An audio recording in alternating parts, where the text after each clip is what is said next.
Welcome back, everybody, for another episode of Predecessor Protocol. This is episode 70. We're getting closer and closer every episode to 100, and I think that's gonna have to be a big one. Big milestone. Big milestone. I am obviously Secret Salsa. I got my co-host Hasp. How you doing today? I'm doing well, man. How you been? I've been great. I got to play in the Predecessor Content Creator Cup today. It was very fun. We won one, lost one. We get to play more tomorrow. But overall, it's super fun playing with these guys. Salsa and his side chips are going strong. We're gonna. What a great name! It's great. It's great. I love it. I really enjoy playing with the team that I've got. I've got JC Wolf, Rancherito, Mud, and Pinzo. Oh, okay. All super good gamers. JC Wolf is like an EU guy, so I wasn't really familiar with him. But apparently he plays NA all the time on console. So he is an ADC that is very good at what he does. Yeah, it was just a blast today. How about you? What did you get up to this weekend? Or today, I guess. Yeah, was able to get in a few games. I haven't really been able to play much this week, but yeah, just played a few games. I wanted to try out Nitro, so that was the first thing that I did. We'll get into that a little bit later, but yeah, I mean the game is just a small sample size, but the game feels really, really good right now. Yeah, I agree. Oh, we lost you. Camera gone. That's okay. Yep. We will keep her moving here. Yeah, I think Nitro is really fun. Today we don't have any guest hosts, unfortunately. Everybody's kind of busy. It's Father's Day weekend. There's lots of stuff going on. There's the Creator Cup. There's other events going on too. I think there's like a LATAM tournament with the first LATAM tournament going on. So lots of stuff going on. So we couldn't unfortunately get somebody. But so it's just going to be me and Hasp, and we're going to be going over the patch, and then we're going to go through every augment briefly, because we don't want to be here for 3 hours. And we're going to be looking at who we think is kind of the best in their role, respectively, of course. So, like, we won't do, like, Narbash with the jungle, like, what is his best jungle augment. But I think we're just going to kind of go through it. Hasp, are you still with us? Yeah, I'm still here. Okay, perfect. Video is just not working with the camera. That is okay. That is okay. So let's just jump right over to our patch notes here, which I've got pulled up. Here, let me share it for you.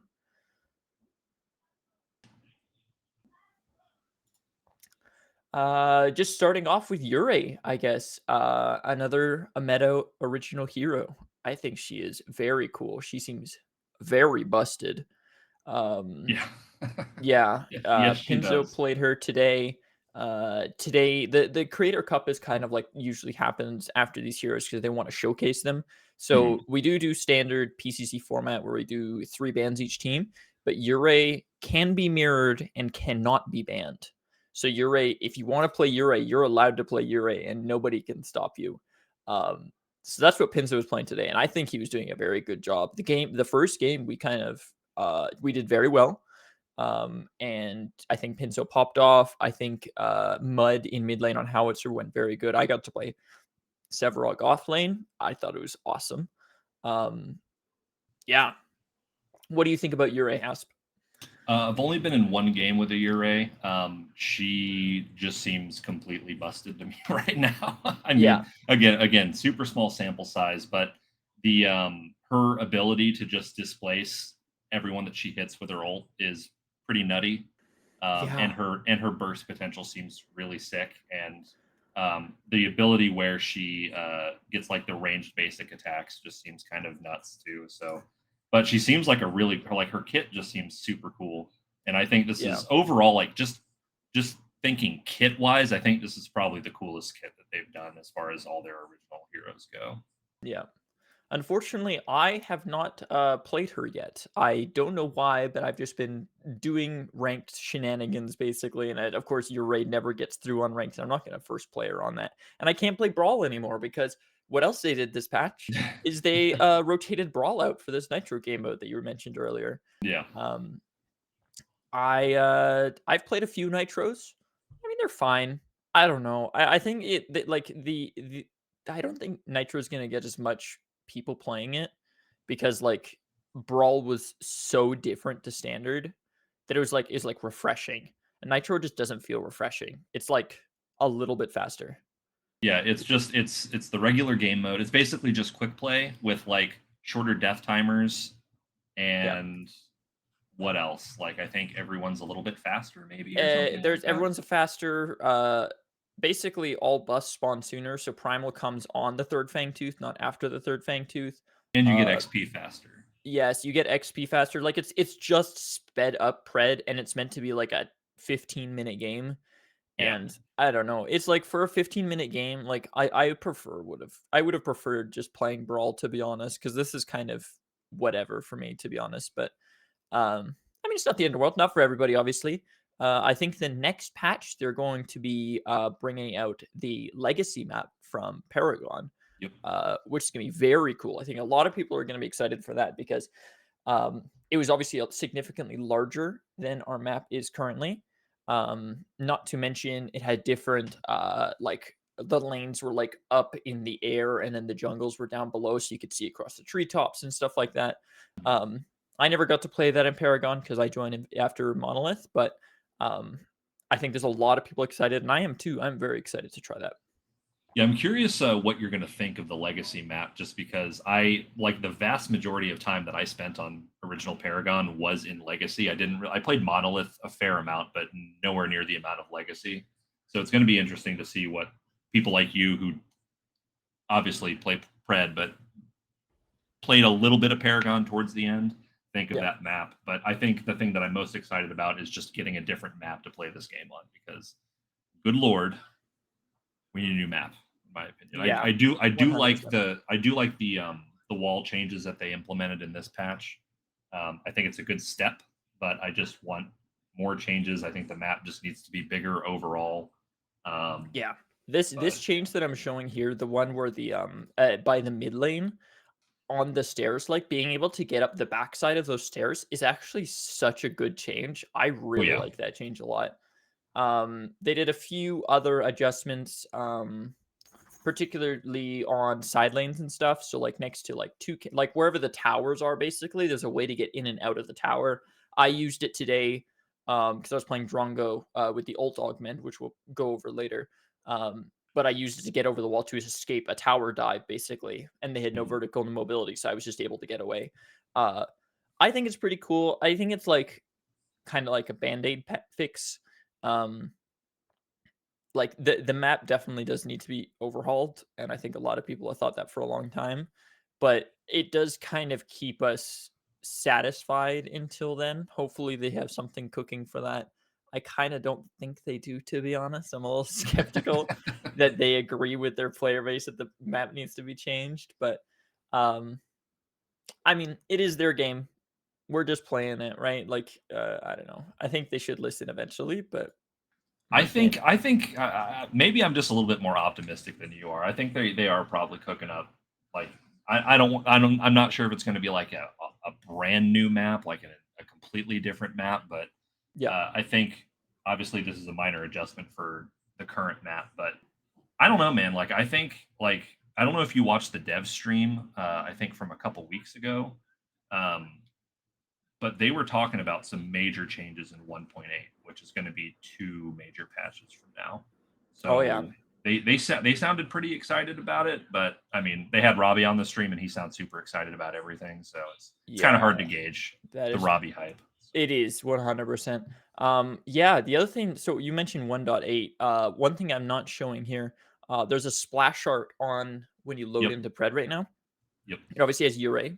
It has Urei's sister, and it has a mysterious crab demon guy on the right. Yeah, dude. We I know straight up thought that was the Zera the skin. Zera skin. Just at Yeah. first glance, I was just like, oh, interesting. They have the Zera skin on there, and then I saw the little crab spider leg thing, and I was like, that's not the Zera skin. What the hell is this? But Yeah. he looks super cool. The design is awesome.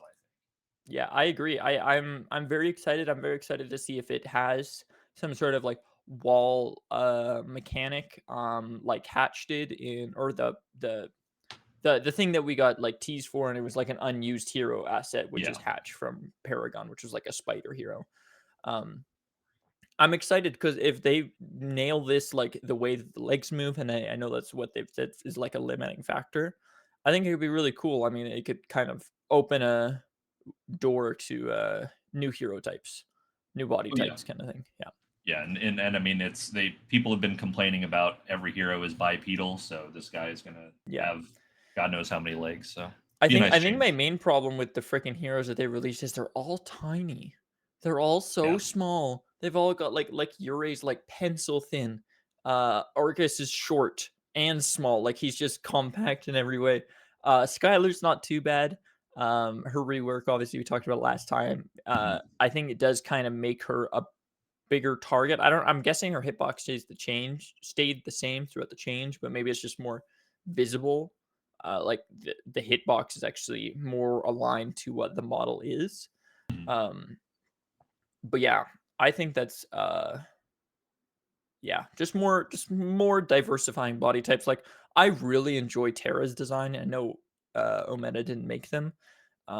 But I think it's just so cool to just have this like huge woman. Like she's got like the huge gladiator helmet and the big shield and the big axe. I just think it's very cool.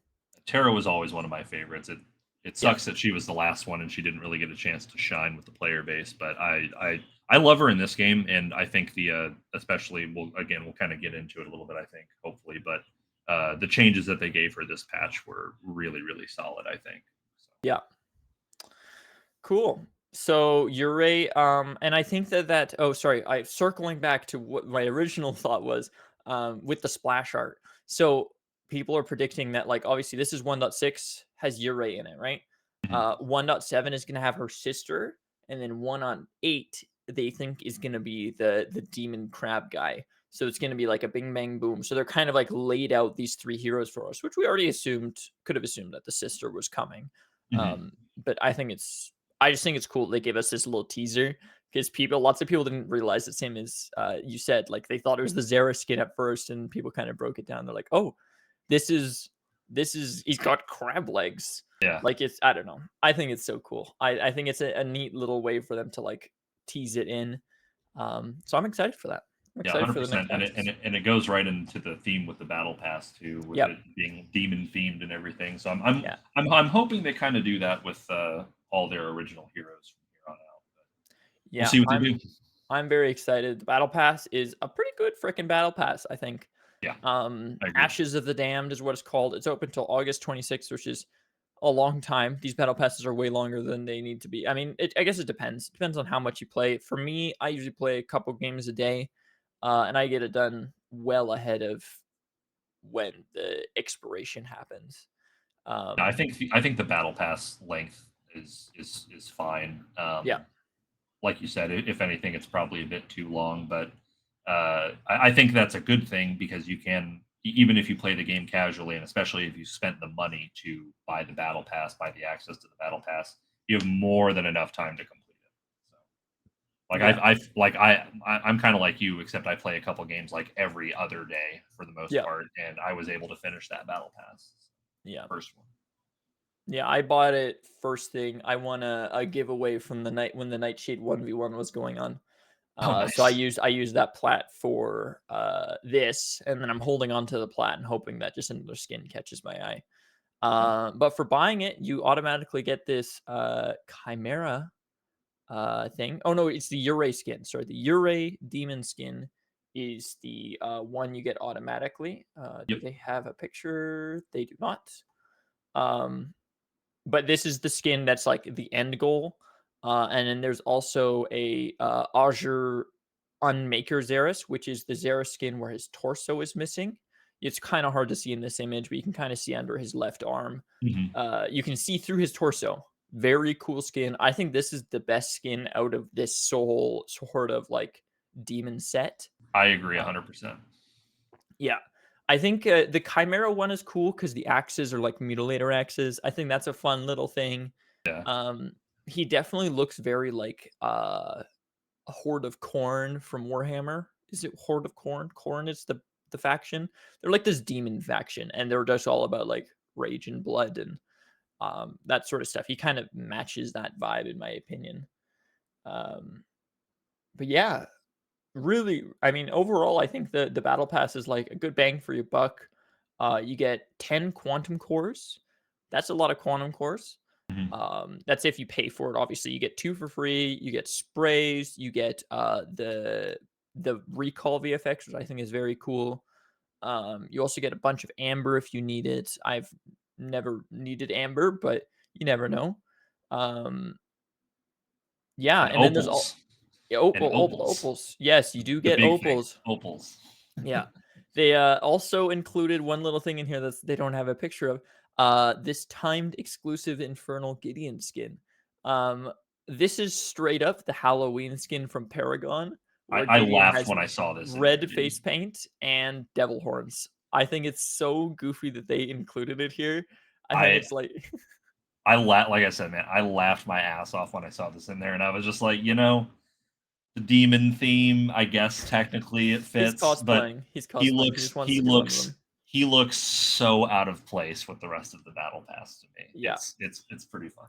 But 100%. And I think they kind of dove into that a bit with like I think there's like some sprays and stuff that feature it, and it's just kind of goofy, right?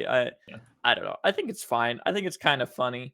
Um, but yeah, great battle pass. I think I'm already like 5 or 6 levels in already, so making good progress on that. yeah, dude. Next up, they added some more freaking skins for us, baby. This is an uncommon Ure skin, so I think it's like 800 plat. I'm not a super big fan of this one, purely for the fact that I enjoy the mask a lot that she wears in her basic Mhm. skins. And I think without the mask is kind of strange, I guess. The base Um, skin and the battle pass skin are better in my opinion, but if you like yes, green, I guess this is for you. yes, the battle pass skin is like a red and gold variant. Like her mask is gold and she's very red and she's got demon horns, obviously, because Ashes the thing. Um, but I really enjoy the one you get for buying the battle pass. Unfortunately, they don't have a picture up here, but I think it is a very cool skin. Um, what do you think about the Countess Blood Rose skin, Hasp? The first thing that jumps out to me on this splash screen is there's a major typo here. Okay, they put Blood Rose as as the name of the skin. It should have been Gooner, The Countess Gunner skin. the Gooner skin. It Very, is, very obvious. they openly stated that this is, like, the most risque they're gonna go with their skins. It doesn't show it on the splash art, but if you turn it around, you will very quickly figure out what we're talking about. Brother, she Um, got a BBL yes, in she this. did. Like, To be honest, I don't like the skin. I think it's weird that her wings are up down. People were in an uproar about the wings being upside down. yeah, I think her horns look tacked on like she's wearing a headdress. I agree. And I think the rest of her fit is just like whatever. Like the whole like big butt thing. That's not really what I look for in a skin. It's like it's just kind of whatever. Um, I also think like yeah, I don't know. It's just an overall weird skin, and it kind of falls into the same category as like the Shogun Countess skin. Um, where it's just like they kind of just tacked stuff on to this character who's obviously supposed to be a very slim character, but they've just like it's just like weird stuff just like pointing out everywhere. I just don't Yeah, like it. I think it's it's bad. it's it's it's it's. You're not gonna see this me rocking this skin with Countess for sure. I don't like it. But I understand why it's in the game. I Yeah. mean, unfortunately, sex sells. It is what it is. It's the same reason why, like, every time League of Legends comes out with a sexy skin, quote unquote, they get a massive increase in player base and they sell a bunch of the skins. So Yeah. it is what it is. They're just playing the game and there's nothing wrong with that. So, I mean, Thunderbrush is pretty open about it, right? Like yeah, he designs these type of skins for these games because they do sell. So I mean, if it's for you, but you're not gonna see me rocking this one. I also don't play Countess, yeah. so it's not a yeah, you just won't see me It's a rocking don't it. hate the player, hate the game type situation. Exactly. Yeah, I mean, for the people, if you guys are listening and you are one of those people who's like shitting on Thunderbrush, like don't do that, man. I think he's a super talented individual. Um, and I think the skins that he makes are well made, and they're obviously for a very targeted demographic because that's what sells. That's what brings in the money, right? So, um, if that's what his job is, then that's great. But I think like the overall like constructions of his skin, like we talked about it last time, the Skylar rework, apart from her BBL that she got, um, I think that skin is also a very good skin. I I think it like it a is a lot. very I It's like everything about it except for the BBL. Um, but yeah, yeah, I it's just way better than the original default skin for sure. yes, it is 1,000,000% upgrade. Soccer mom, alien tech, Skylar is no more. Yeah. Um, they've obviously got the Bloodlord Chimera, which this is the one that you buy in the store, and then the white variant is the one you get in the battle pass. So there's two color variants that you get in the battle pass. One of them is for Chimera, which is the bone white one, and one of them is for Zaris, which is the blue one, the Azure. Yeah. Um, I really enjoy the Azure variant of this one. I bought this one because I thought I needed this to get the recolor. You don't.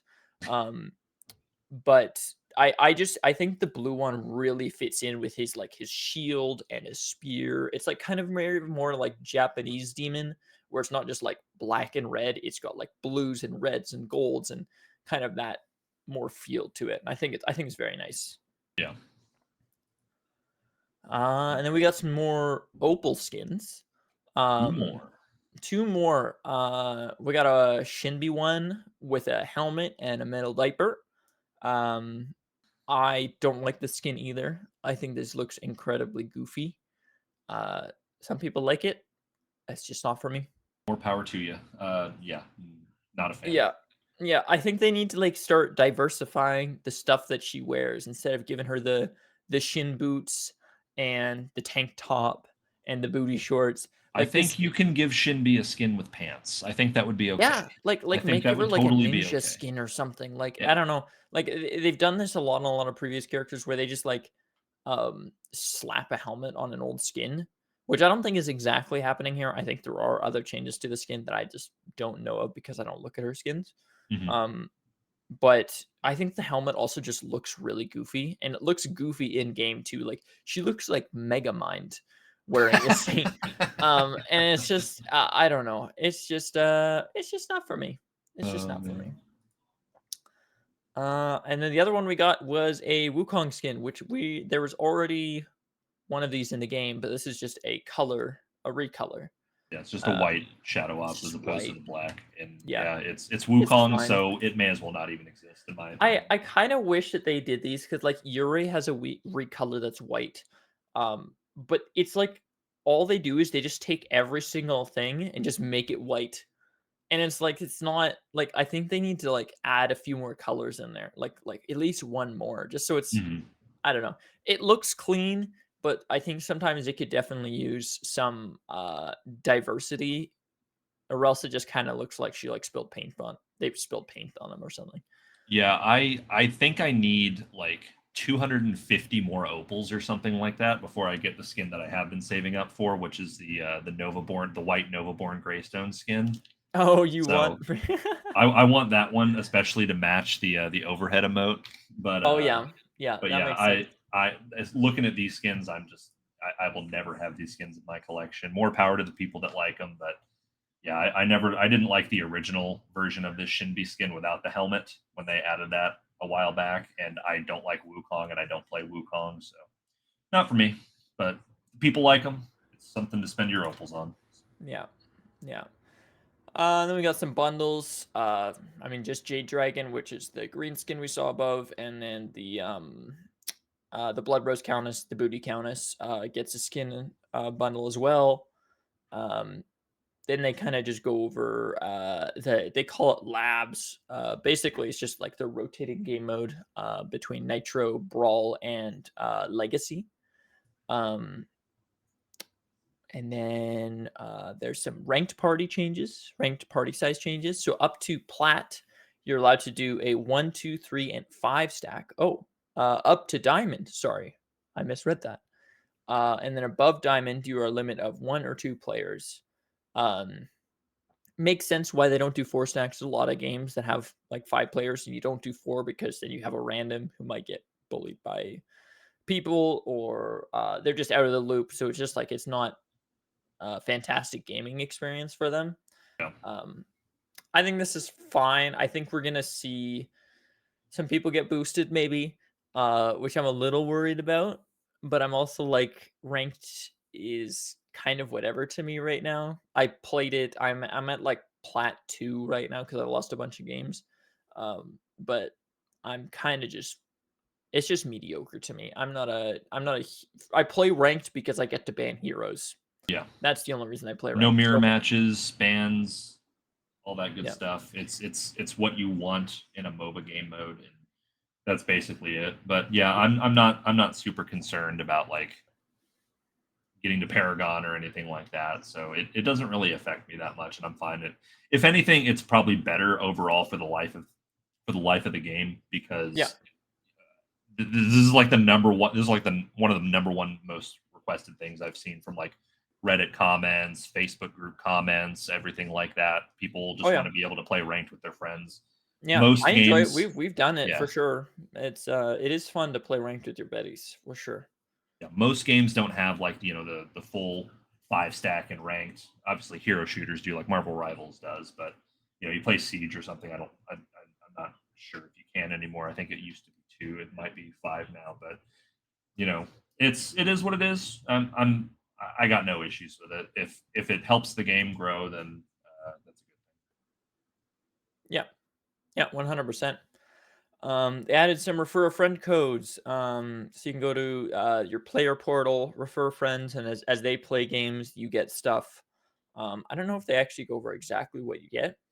Um, but yeah, if you've got somebody that want to play Pred and they want to kind of help you along the way or whatever, um, give them your code. I think you just have to go to the Predecessor website and go to your account and then find your referral code and give it to them.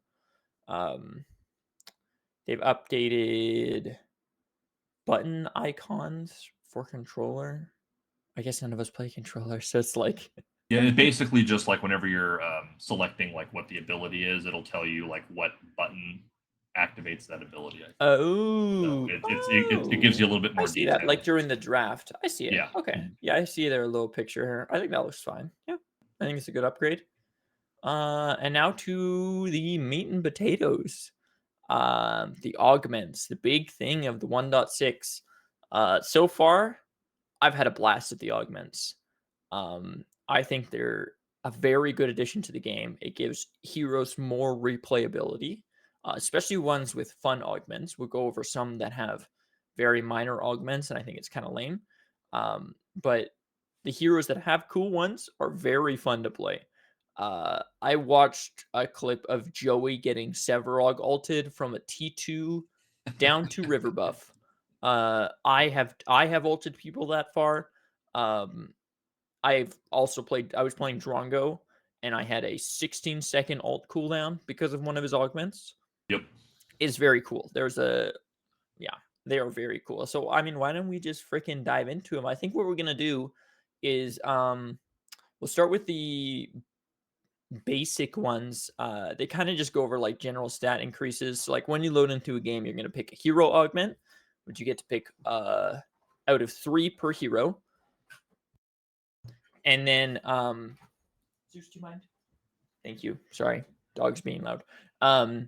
You get to pick a hero augment out of 3 ones that'll affect your specific hero, and then there's 2 basic augments that you pick. So it's either you get Ferocity, which is heal 4% of damage dealt to heroes. Ultimatum, your ultimate ability deals 6% more damage. You can get more heals and shields by 5%. When damaging heroes, you restore HP over 5 seconds.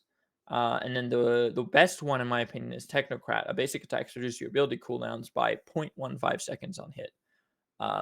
So very good on some heroes. We're not going to go through these like per hero because we're going to be here forever if we Yeah. do that. And then from pool 2, so that was pool 1, so you get to pick one of those 5. And then the next one is deal more damage to minions and monsters, is like the farmer one. Alchemist is dealing ability damage, restores mana. I really like this one on mid laners, obviously. When you're out of combat, you can gain 5% movement speed. So if you're a very roaming support, um, you can take that one, kind of a fun one. And then you kind of got the tank one. When you're immobilized, you gain tenacity and damage reduction. And the other last one is Executioner, which is just you do more damage to people who are below 40% HP. Um, Kind of basic ones. I mean, they're pretty self-explanatory. The game suggests who should take what. Mhm. ADCs should take Executioner. Alchemist should be for mid laners, stuff like that. So I think these are pretty self-explanatory. You can experiment with them how you want. But I'm gonna let you take over. Why don't we do a few heroes each? You can kind of talk about. Do you want to talk about Argus, or we can just like pass it back and forth? Yeah, Argus was actually one of the ones that I was going to mention, just because he's kind of like, if I'm just playing by myself and I just want to have fun and I get support, Argus is kind of my usual go-to, unless the team like obviously needs a tank or someone to engage, something like that. Yeah, But I actually really enjoy. I think the best one in support is probably the Synaptic Shock, just because the slow lasts longer and it has more range, so you can kind of, yeah, just kind of mess people up a little bit more. But I was messing around with, from pool two of the basic ones. I went with Roamer, which was the 5% movement speed when out of combat, and then yeah. Arcane Engine, where dealing ability damage to heroes grants 2% movement speed, stacking infinitely. Um, you just get the zoomies, and my rotations were crazy. I usually go Galaxy Greaves second item, and then the extra movement speed from Roamer was, so I'm basically running around with like what, 10% movement speed out of combat or something like that, just Oh base. yeah, So it was a lot of fun. I yeah. think I like Argus's augments. I think if I'm playing a mid though, it's either Mana Catalyst or Synaptic Shock though. Yeah, I think from my experience, I haven't actually played Argus yet, but from what I've heard, Mana Catalyst is seems to be the best one. Which you just basically you restore 10% of the mana. Or sorry, let me restart again. You restore mana equal to 10% of the damage dealt to heroes, reduced to 2% for non-heroes. So basically, you're just like infinite mana with your right click. And Yep. Argus's right click is obviously his stronger thing because once you get a max, you can do it infinite. You can hold it down forever. Um, and I definitely think that's the best one. The Arcane Engine one is like okay. It's like a funny haha one, and they showed it in the teaser as like basically you get movement speed when you hit something, Mhm. dealing ability damage, which with his right click is infinite, so you can get going really fucking fast. But there's no scenario that you're able to do that for that long. It just doesn't really gain value, in my opinion. Um, so yeah, Mana Catalyst seems like the best one to go for him. 100%. And then we've got Aurora. I haven't played a lot of these heroes. It kind of hasn't been enough time for me to get through the whole roster. Um, let me see here. It kind of seems like from what I've seen is the Frozen Fury is kind of the best one. It's kind of has to do with her passive, which is where you auto attack. You kind of get the Fire Blossom effect where you do ability damage in an area, Mhm. and it basically gives you attack speed while it's active, which just That kind of makes you a more of a sustained fighter. that max rank attack speed is ridiculous. It is 34% is a 34%. lot. Is a lot. Um, yeah, the other one, Glacial Charge, goes further, which is kind of, I mean, like there are people that use it, but when you're using it to block corridors, it's already long enough. You don't need that one. And then the Cryoseism, I have seen some people do this one. Its area of effect is 20% larger, so it's just bigger. Uh, I don't, I don't really think that one's it, to be honest. I agree. I just think you take Frozen Fury if you're playing Aurora, and then you're happy. So. Yeah. Boris. I've not seen a lot of Boris. I think he has kind of fallen off, purely because of like the augments that have happened. He definitely just didn't seem to get as strong, not to mention the slowdown of jungle timers. So they made it so you can't leash buffs anymore. Um I haven't actually like looked at what it is.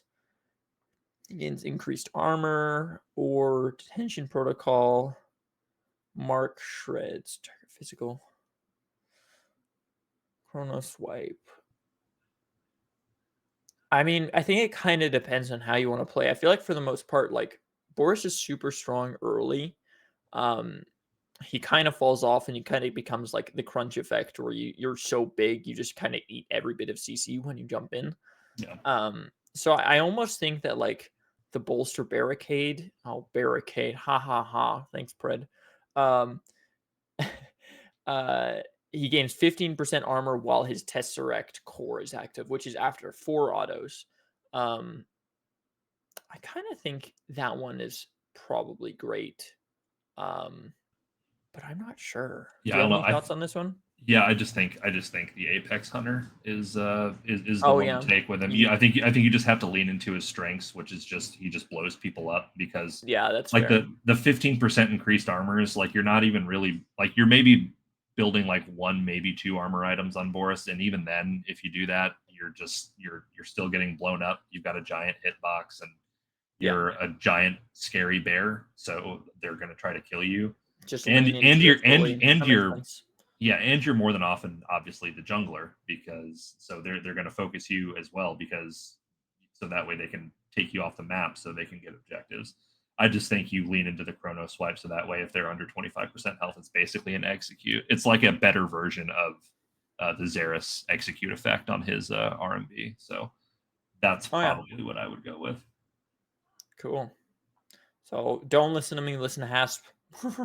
Apex Hunter seems like the way to go. Really, if you want to listen to Haas, just don't play Boris right now. I just don't Just think don't play it's. Boris. I wouldn't Yeah. play Boris either. I don't think it's very good. Um Countess is next. Uh I also haven't played Countess. I've seen some people play Countess, but a lot of the time she gets banned in ranked games because she's annoying. The only one that I've seen used is the Bloodwell, which is the one where if you kill somebody, you make a pool of blood on the ground, and then you basically get you gain max health and mana. So it's like a healing well, basically. After you kill somebody, and he like 1v3'd with it because he kind of did like the Sarah thing where as soon as you kill one person, you can just snowball into and kill the other one. Um, but I'm not sure. Do you have any thoughts on this one, Hasp? Yeah, I don't know, man. I guess it just really depends on like where you're playing her. If you're playing her jungle, then yeah, probably that. I don't know. Like, I mean, the basic attacks reducing Shadow Slip's cooldown by 8% sounds like on paper it sounds like it would be good, but I just don't know if that's really practical because your Yeah. job as Countess is to just dash into someone, blow them up, and then dash back. although Yeah. although Yeah. it works a little bit differently now, but maybe like if you're playing, because I know I think she's better in off lane these days than mid lane. So maybe the Sanguine Slash if you're taking her off lane, but yeah, Bloodwell is Yeah, against isolated targets. That makes sense.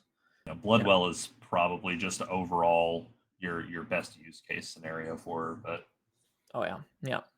I can agree with that. I think that's I think there's kind of justification for both of them between Bloodwell and Shadow Strike. You definitely don't take Sanguine Sash if you're in jungle. yeah, But off lane or even mid lane, I don't know if people play Countess mid lane anymore. I don't think they do. I hope Um, not. but that might be another thing to do as well. Um, but you might just have to try it out for yourself, to be honest. It sounds like neither of us have actually played Countess, so maybe we're not the best people to listen to for this hero particularly. Crunch is our next hero. I really like what he gave, and the particular one that I like on this one is the Falcon Crunch. Um, this thing is like if you ever played Street Fighter, I'm pretty sure it's called Shoryuken, where he does like the big like uppercut and he goes up into the air. This ability is so much fun to use. It is crazy. So basically the effect reads whenever you do an empowered right crunch, it launches you 4 times higher when used midair. So you want to jump and uppercut at the same time. So it's like it has like the flavor to it. So you're like jumping and uppercutting. 4 times higher is like taller than a tower. It is very high. Like it's like howitzer ult high. So you might be able to. I haven't even tried that. I wonder if you could knock a howitzer ult out. Um, Probably. it is very fun. Its cooldown is 50% longer when used this way, so you do get a longer cooldown. I just think it's freaking fun. Um, the other augment I've seen is the lunge crunch, which is his forward dash. Goes 20% further. And if you re-crunch an empowered forward dash, you can go really, really far. Like we're talking like Tower to tower. tower to tower, yeah, like 100%. It is so far. Like I had somebody do that to me, and I thought they flashed at me. I'm like, oh, did he flash dash dash? No, he just dashed from one inhib to the other in two ability presses. It was nuts.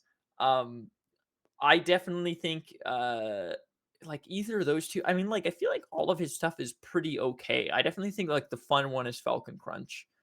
Um, the other 100%. one is you gain attack speed for 3 seconds, stacking up to 6 times. Cross crunch is his left click, which is the one where he like puts his fists together and smears it across if it's empowered. I could see that one being good too. I haven't actually tried that one. Um, I guess if you're trying to play seriously, that's probably the correct choice. But I don't know. What are your thoughts? Yeah, I mean, more attack speed on him is good. Yeah, because Get attack speed for crunch, for those who don't know, makes his abilities cast like the animations are faster, yeah. so you can combo more. I think from a practical standpoint, combo crunch is probably the one you want to take. But if I'm playing crunch, I'm going to take Falcon Crunch because I just want to Knock people just way up just into the knock people stratosphere. so high up in the air. It's so much fun. It is genuinely such a cool augment, and that's definitely like one of the winners of this patch, where it's just like it lets you play the character in such a fun way because like Yeah, you can like have your empowered thing on like the first level. You can dash in, jump, uppercut, and when you come back down, your left crunch is ready, and you can just like it just gives you so much time. It's so cool. It also works on minions. I don't see why that's relevant, but it is really funny to knock a minion wave like all the way up. I think there should be fall damage. Um, just oh, make them take a that'd little. be nuts. That'd be That would be. nuts if there was fall damage with him Yep. having that augment on there. Yeah, that would be kind of crazy. I'm down for it though. Hell yeah. All right, you want to take this one, Decker? Yeah, so Decker. Momentum boost. The rocket boots grant herself and nearby allies 30% decaying movement speed for 3 seconds. Photon efficiency. Her photon disruptor's cooldown is decreased by 15% when it damages a hero. I'm just going to go ahead and throw that one out there. And then her ionic surge, which is her for ultimate. Her ion strike stun radius is increased by 30%, so it's a lot bigger, easier to hit your stuns. And then whenever she stuns an enemy unit, it shreds their armors by 20% for 3 seconds. One thing to note about that one is it doesn't shrink it doesn't grow the overall range. It just grows the central range because there's like two circles to it. Um, have you played with or against anybody running these augments? No, I haven't seen Decker in a game yet. Again, just a few games I've played so So far. So I did. I was playing duo into a Revenant Decker, and she had the movement boost. That was they were very good players, so it just felt very oppressive because anytime we'd try to jump at the Revenant, she would just double jump and like I double think we jump might have stun, lost double Salsa. and then he like runs away from you. He's like shooting you, but he's running faster than you. And it's like, oh, it was frustrating. But then again, that Decker was also hitting all her abilities, which means her rocket boots cooldown was going down. Um, I think the proper one to do would probably be the ionic surge, in my opinion. Oh, hello. Oh, I think we lost Hasp. Um,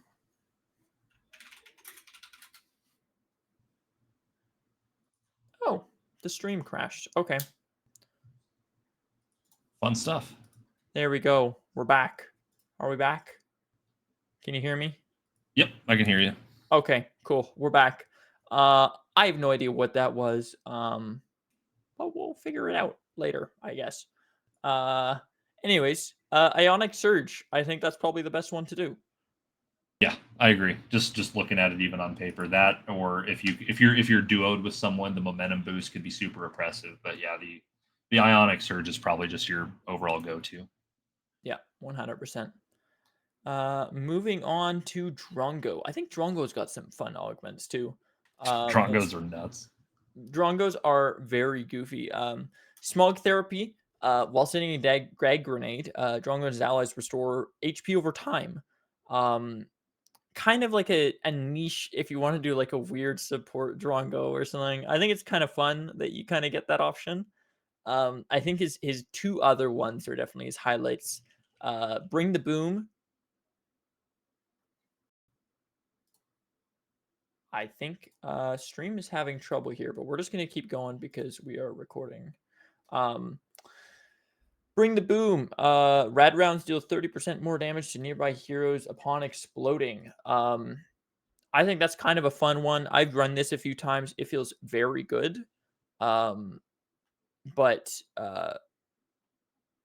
yeah, it's I think it's a very good one for sure. It feel that you can feel the damage a lot. And then his other one, which I think is the better one in my opinion, shredding spree. So your shrapnel cannon, your ultimate cooldown is reduced by 85%, but it deals 60% less damage. At level 1, I think your ult is 16 seconds. And it still applies all the shredding that it would normally. So I think it's a very good one. A very good one indeed. I really enjoy using. Oh, can you hear me, Hasp? Okay, sorry. I just enjoy using this one in lane a lot. I think it is a very fun. It's very safe. It is very, very safe. You can use it to get over a lot of the lowered walls. Just remember to jump with it because I've done it way too many times where I take this ultimate and I don't jump and then I just sit there and look like an idiot because I used my ult to go nowhere. Yeah, I think personally, either Bring the Boom or Shredding Spree are probably his best ones. Yeah, just looking at him, I'd probably go with Shred Spree just for more uses for the ult. I mean, it's gives you CC immunity, it shreds armor, it knocks you back a little bit, so that way you can escape. Yeah, This is really only it's his real only method of movement. So yeah, it makes that you one feel so safe, and not to mention having the silence and the slow on the boomerang. I think it just makes Strongo a very good ADC. Yeah, 100%. Feng Mao. I have not seen or played into a Feng Mao in a while. I think his kind of coolest one is probably the seismic slash, which basically his ultimate knocks people up and stuns them for a short duration. Um, I don't think it's fantastic. I don't know. What are your thoughts? Have you played Feng Mao? No, I haven't. I did play a game with a Fang Mao. Yep. I don't remember what augment he went with. I know it was not the seismic smash though, because he wasn't knocking people up with his ult. Okay. So Interesting. if I had to guess, he probably went Imperial Duelist. But that would be my assumption. He was playing off lane, so Yeah, that that would one kind of makes sense. make more sense to me. But I yeah, I think yeah. Yeah, I think this one kind of needs some more cooking to it. There's definitely a few heroes in this patch that kind of just got L augments, and they're Mhm. like they're not fun, and they don't like overall change the character in any way, like some of them do. And I think it doesn't give you like a specific play style, I guess let's say. But I don't know. I also haven't played Fig now, so yeah, I think that one is kind of a no comment, I guess, from me. Oh, this one. This is one I have a problem with a lot. Um Gadget. Her augments are kind of boring in my opinion. Sticky Mine's explosion radius is increased by 25%. Your seek and destroy homing speed is increased by 25%, or your security grants yourself and allies shield when they pass through it. Apparently, that's a typo. It doesn't actually give it to yourself. You only give it to allies. Um, I think that it's like this augment list is just kind of meh. Like it's just kind of like it doesn't give her like a different way to play. Um, in my opinion, the best one is the seek and destroy homing speed, Mhm. because it means that people just can't run away from it. Yeah. It's just too fast. Um, but yeah, I think they need to give Gadget some more love, man. Gadget's had no skins. She's getting L augments. She's getting shit on because nobody wants to play her. I feel bad for her. She's the forgotten mid laner at this point in the She game. 100% is 100%. I don't know. Maybe next battle pass gadget. Gadget battle pass. It's just 6 gadget skins And all all over. of them are just recolors from Paragon. Yeah. Did you have any thoughts on the gadget one? Yeah, I agree with you. I mean, it's just making her two primary damaging abilities more annoying, and they're already kind of annoying. Yeah. I swear to God, her sticky mine explosion radius is already 25% larger than it is half the time anyway, even with before the augments. Yeah. But yeah, I agree with you. It does none of this really changes the gameplay that Gadget has. If anything, it just makes her easier to play. Um, but yeah, it's like you said, pretty uninspired. But I mean, there's 3 augments per hero, and there's like what almost 40 heroes in the game at this point. So Mm-hmm. not all of them are going to be winners, but 100%. I think it makes her more appealing to play for sure. It's better to have it than not. So. Yeah. All right. I'll let you take this next one here. Yeah, so Gideon. So he has Event Horizon. His Cosmic Rift deals an additional 5% of the target's max health damage to enemies in the center. Abyssal Mantle. Upon activating Black Hole, gain a 50% plus 100 magic power scaling shield for 4 seconds. And then Infinite Impact. Void Breach now has infinite range. So his RMB can just fly endlessly, which Yeah. sounds really, really fun, honestly.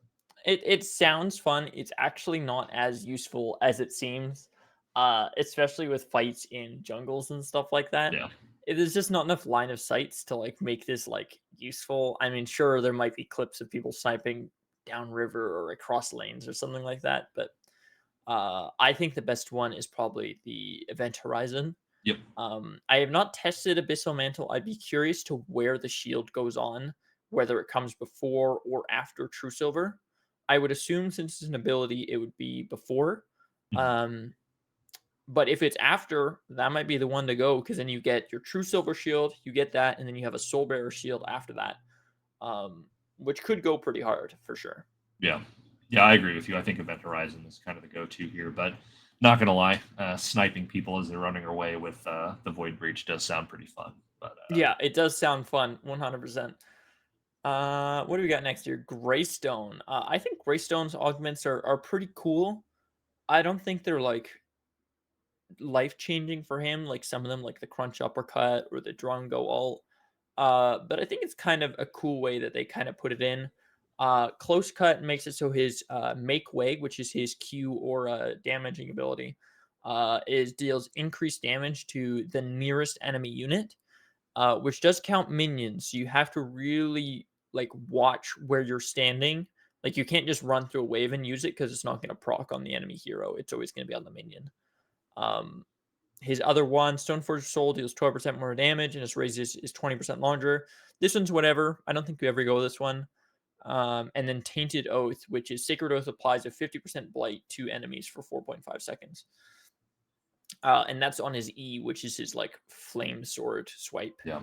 Um, I think it's either this one or Close Cut. In my opinion, Tainted Oath is better because you don't have to build Tainted right away. Yeah. Like in some offlane matchups. Um, and it'll help you. I thought this might stack with other Tainted. No Tainted stacks, Mhm. which is kind of sucks. But it just means you're applying more, so you'll always be anti-healing them as opposed to intermittently. 4.5 seconds is a long time. It doesn't It sound like is. it, but that's a pretty solid amount of Yeah, towards time. the later stage of the game, you're probably gonna have your E on a short enough cooldown where it's like 5-6 seconds. Yeah. So if you've got Tainted Guard, Tainted Bastion, something like that, or Tainted Blade, you're probably gonna just have them anti-healed the entire time. Yep. Uh, yeah, yeah. So you kind of agree, I guess, hey, for Yeah. tainted, or do you think close cut? Yeah, I think it's matchup dependent. If I know for sure, like if I'm bottom, if I have the last pick of the game and I'm leaning Greystone and I'm going against like some offlaner that like a crunch or something like that. Yeah, I personally wouldn't pick Greystone and crunch, but yeah, yeah. someone with a decent amount of healing inherent in their kit, I think Tainted Oath would probably be the way to go. But close cut is probably going to be like your usual go to if I had to guess. Yeah, that makes sense. I agree. Moving on to Grim. System restore, blocking ability with energy shields restores HP and grants decaying movement speed. So if you're good at hitting your right mouse button to absorb abilities, this is for you. I think the unironic best one is his reboot, which is or not reboot, instant reload. Sorry, killing an enemy hero with GTFO, which is his ultimate, uh, uh, allows it to be recast at no cost for 8 seconds. So you basically get Feng Mao ult on your Grim Ball. Yeah, Um, that's I nice. think I think that's the best one, to be honest. I mean, even if you just use it to cast it against somebody, it's gonna do 500-600 damage at a range that is within sight, right? Yeah, Um, I have not seen Grim, nor have I played Grim. Um, but I think that one's probably got to be the best one. What are your thoughts? yeah. Just looking at this, instant reload is the one to take. I mean, if you can get the Fang Mao effect on any character's ultimate, you take it. Yeah, I yeah. The just reset, I killing on reset. There's a few heroes that have it now. I think it is very cool. It is like it is definitely like I would be worried that they give it to too many heroes and it just becomes like a fucking deathmatch free for all. But I think it's cool. I think it yeah, is a kind of a neat little thing that they gave him. 100%. Um, Grux. I think the only one really worth mentioning is his Lust for Blood, which is just more healing. Um, so you heal 4% of damage dealt to enemies afflicted with maximum bloodlust stacks, which is your bleed passive. Um, I think the other one, Chieftain's Blink, is kind of funny. Uh, I feel like they just didn't know what else to do, so they just threw that yeah, one on there. Yeah, I played with a support Grux who ran this. It was all right. It was just it was kind of who is it? Shadow Conk Bonk? Isn't Conk Bonk the one that Yeah, used to do that? yeah, Um, but I think the other one's just kind of meh. So I think you're just always going Lust for Blood, and you're kind of just like old Grux, where you just have Omnivamp and you're just unkillable in lane. You can't lose trades. yep. Um, so he's a menace. I played him in offlane a few times. He is not fun to play into for anybody. That's just kind of his identity, though, right? He's the Yeah. guy you don't want to face in offlane. Howitzer. I'm a little conflicted on Howitzer. One of them makes his Mind Blast go 30% further. His combat thrusters makes his ult move. He has to move faster in his ultimate. 200% at max level is a lot. You fucking zoom in that thing. Um, the other one is Sniper Shells, which you basically get attack speed. Which is like fine. I think it's kind of hard because none of these like play into what Howitzer wants to do. In my opinion, I think combat thrusters is best, just to kind of keep you mobile in the air, dodging Richter hooks, dodging Morn hooks, just ADCs just shooting at you, right? Yeah, So I think that that's the best one in my opinion. I think the attack speed is just it's not what you want to do on Howitzer, unless you're going the weird auto attack like Flat Cannon Howie. It's just not good. yeah, I agree. The movement speed during his ultimate is just on paper just sounds nutty. So that way, Yeah. like you said, you can avoid ADCs or crunches jumping at you, trying to knock you out of the air with the empowered jump. So Yeah, exactly. Iggy Scorch is an absolute menace.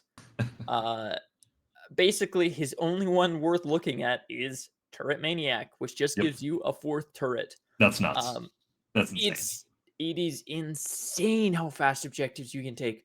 Nobody can like if the jungler ganks you level 3, they're sacking half their health bar because you have 4 turrets up.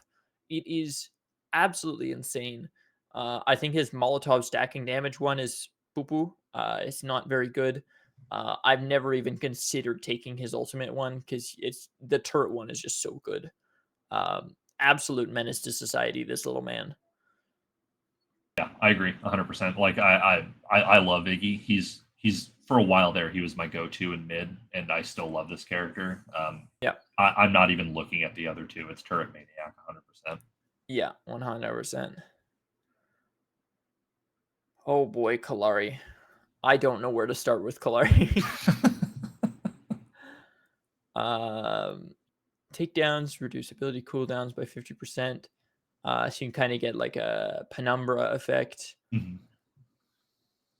I think it's got to be deadly finesse, to be honest, unless you're doing crit strikes, like crit Kalari, which I've not seen. I think it's got to be deadly finesse, where if you damage a hero with crippling dagger, it reduces its cooldown and refunds it. And that's kind of what you want to do with her. Like when you jump on an EC, you want to like dagger auto, alt or whatever. Um, I'm not sure. Yeah, I'm not This a is Kalari player, so I can't really speak to her. I and hate I this don't I character way haven't too seen a much. Kalari, and I've been playing all week, right? So it's like I think it's like hard to test these. Like it must just not be good enough, based on like what the community thinks because nobody's playing her. Yeah, Um, no she idea. definitely she definitely suffers from the no super fun augments to run, and there's other things that are to play. Yeah, I can see how execution mandate would be useful, like especially in a team fight scenario, just so that way you can get more abilities out Yeah, on the enemies, which makes sense. But yeah, I don't know, man. Honestly, yeah, it it's seems very situational. I mean, like takedowns, reduce 50. Like thing is, like a lot of the time, like I guess the thing is like the double jump doesn't count as a basic ability. I don't think so. yeah, You don't get your cooldown on that, and most of the time you're like dagger, you're in, you auto, you ult out, and you just kill the ADC, right? Like yep, you're most of the time you are not the engaging character, you're just like pick them off. So if you're staying in there to fight, sure, take execution mandate. But I think if you're staying in there to fight, you just go crit Lari, and you just like sit there and auto attack and do a bajillion damage that way. yep, Yeah. 100%. You want to take this one? This is another menace to society. Oh, Chimera. He's got a Chimera. he's got Feral Ambush. His ambush range is increased by 15%. Jungle Invasion. He gains bonus power while in the jungle, uh, and it doubles whenever you're in the enemy team's jungle, which just sounds crazy. Yeah. And then minion regeneration, spirit regeneration also grants health regeneration against minions. So Chimera offlane can 100% be a thing with this augment. I have played it and played against it. It is not fun to play with or against Yeah, Chimera offlane. It's just like you're never losing trades because you're just always stacked. Um, I think the ironic best choice or unironic best choice is Jungle Invasion. But I'm curious to see what you think here, Hasp. yeah. Honestly, man, like all of these just seem pretty good. I don't think I think the worst one is probably the feral ambush, but Agreed. Yeah. I mean, you can get movement speed items and you can still catch people. There's never been a time where I've played Chimera and thought like, oh man, I just feel like the ambush range is too low. So Bro, like 15, that thing 15%, takes you around walls all the yeah, time. Like it like doesn't need to be further. 15% increased range. It sounds great, and I'm sure it is great. I mean, you can just leap on people from a lane away or however far. But yeah, I don't know, man. Like if I just want to like go full rat chimera, just go jungle invasion, and then you can just body people in their own jungle. Yeah. Yeah, I agree. Jungle Invasion's probably the best one. Kira. I'm gonna be honest, I have no idea.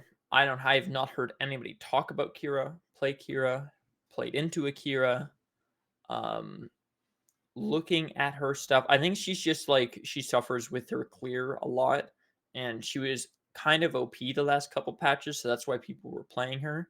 Mhm. But now it seems like other characters were either brought up to her level or she was brought down, and yeah, it's just hard to make a judgment call. Yeah, I feel like Dusk's Embrace is probably like would probably be the go-to. How many? Do you know how many stacks it takes to do Vengeance? Like her full passive. It's like 4 or 5 or something, isn't it? I can't remember. I thought it was like 6, but Oh, six okay. or six Might to be eight 6. somewhere. But yeah, I mean, I really don't know. Yeah, it's a hard one. I don't think we can comment on that one. Yeah, to Nobody's be playing this hero. to be quite honest, I'm kind of surprised they didn't give her like a wave clear augment. 'Cause Yeah, you that's still her have to ult wave. biggest glaring that's You her still have. biggest glaring weakness. But Yeah, yeah, yeah, I don't know. interesting. Well, we'll move on for now. Kwong. I think the only one that is the good one is the Omnivamp one. Um, is it Aura of the Heavens? No, it is. Oh, I wish I could see the symbol of these because I know what symbol it is. It's the little lightning bolt sword one. Um, Strike of the Heavens. Yeah, okay. You deal 20% more damage and reduces cooldown by 30% more, which actually applies to your passive. So like when you hit an ability on an enemy hero with Kwang, you get a few auto attacks that have extra attack speed, and they Mm. reduce your cooldowns of your other abilities when you hit a hero with them. So it is a very good trading, and it just like lets you just like press your buttons way more, which is what Kwang wants to do. That's where his strength lies, is to knock up the Q, the true damage. So I definitely think that like, the Slayer of the Heavens, without a doubt, is his best augment.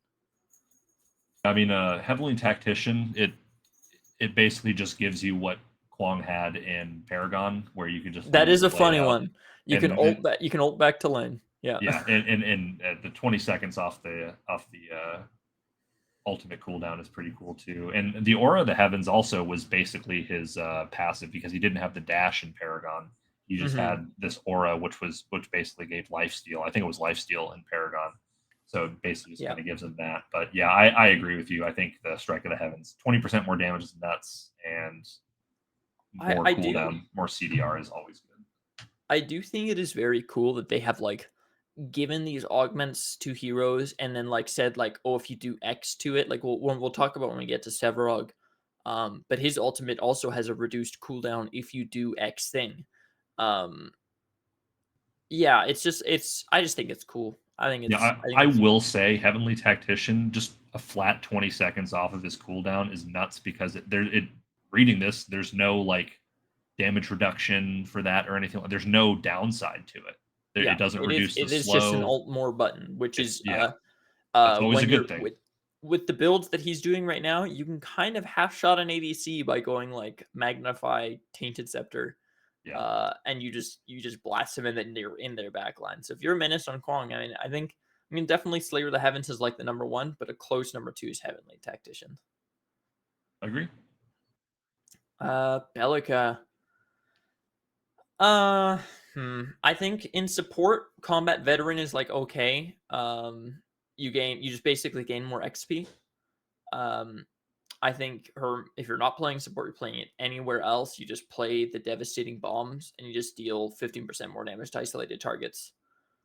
Just kind of helps you trade, lets you be more of a lane bully, which Bellica really strives for. Um, I really, really, really hate pulse fire rounds. yes, yeah, I hate giving it. her fucking The magic damage on fact her auto attacks. there, look, ADC Bellica has been a problem for a few patches now. The fact that they gave her an augment to just lean into that more is nuts. Yeah. They just gave her prophecy passive basically, just as an augment. Yes, and you can still build the auto attack Bellica build. You can still Yeah, do Typhoon. I kind of want to try it in just like a standard and just see how it works, just see how much more damage you do. I would assume, I guess, it's 10%. But I don't know. It seems like it's like I don't see a lot of people playing Bellica right now either. I'm not sure exactly why. I'm guessing it's just because like she's very immobile. If you're into a Gaiden, it's very good because your ult stops it. Um, but for me, it's got to be devastating rounds or devastating bombs. Sorry, yeah, I mixed two together. yeah. That's nutty for laning. Yeah, Moragesh. Do you want to do Moragesh? No, I wanna delete Moragesh from the game. I agree. She's Uh, So for her basic attack, she's got Spirit Shred. Her basics shred 4% magical armor for 4 seconds, stacking up to 5 times for a maximum of 20% magic armor shred. That's just crazy. Ritual of Death for her ult. Takedowns decrease the curse's cooldown by 20 seconds. And then Cursed Infestation. Her hive deals 10% more damage and has 10% increased range. All of these just are nuts, I think. They're all very good. It basically just depends on like how do you want to completely fuck over the enemy team? Which ability are you leaning into more? So it's Yeah. I don't know. I don't What do like you this think her character. best one is? Her best one, honestly, Like mid lane, where she's normally supposed to be. mid lane would probably be the Cursed Infestation if I had to guess. Yeah, I'd probably say that. I mean, Cursed Infestation or Spirit Shred, I think you'd be fine taking one of those. I mean, more like we've already said it a few times tonight, but like more ults is always a good thing. But so the Ritual of Death, I to be quite honest, I don't think there's really a bad choice here. It just depends on like what you want to augment on your which abilities you want to augment, or like you just want to do more like overall team damage because the Spirit Shred's pretty nuts, or do you just want to ult more? Yeah, so I don't play Morigesh, obviously. I hate the character, as both of us do. Yep. But I play with people who do play Morigesh. And since that sort of cringe Morigesh auto attack build has come out, that was out last patch with Cresselia and that sort of stuff, the Spirit Shred seems to be the best one for her if you're doing that. Yeah. Just being like, because you're auto attacking more, you stack the magical shred faster. You also do like a lot of damage with that build. And it's just like, it just helps you kill them faster. I think if you're going standard build, the Ritual of Death is good because you kind of just get an Astral Catalyst on your ultimate. But I don't know. I think Spirit Shred's better if you're doing the auto attack build, but I guess it kind of goes without saying. Yeah. All these are just kind of nuts. Yeah. Onto More. my favorite one. Do it. All right. So he has Nightmare Extractor. Casting an ability reduces the cooldown of Extract by 20%. Contagion Eclipse. Eclipse applies contagion to all heroes on activation. And then just the best one, objectively. Dreadful Roots. If Abduct hits terrain, Morn pulls himself towards it. You are literally Spider Morn. Spider Morn does whatever a Spider Morn It's does. ridiculous. You gotta go with Dreadful Roots in my opinion, And just the for fact just that for the memes. and just because you can like cast abilities in the air, like you can like go over a wall, start mesmerizing in the Yep. air, and when you land, it's max AoE. It is. I've not seen a lot of Morns either, but it seems pretty crazy. That seems very fun. Um, I think between that one and the Contagion Eclipse, is that even a word? Contagion? Doesn't it feels like it's giving me like You know what? They made it a word. fake word vibes. Um, basically applying your contagion, which is your Q, which is your Hawk Tua, like spit on your allies, spit on your enemies thing, to all heroes. You do it across the map, which those who don't know, what heals your allies and gives them armor, I think, and then it also does dot damage to enemies. So I think that one's probably your best one if you're not trying to play Spider Morn. Uh, but Spider Morn is crazy. I'm I gonna think play Spider Morn.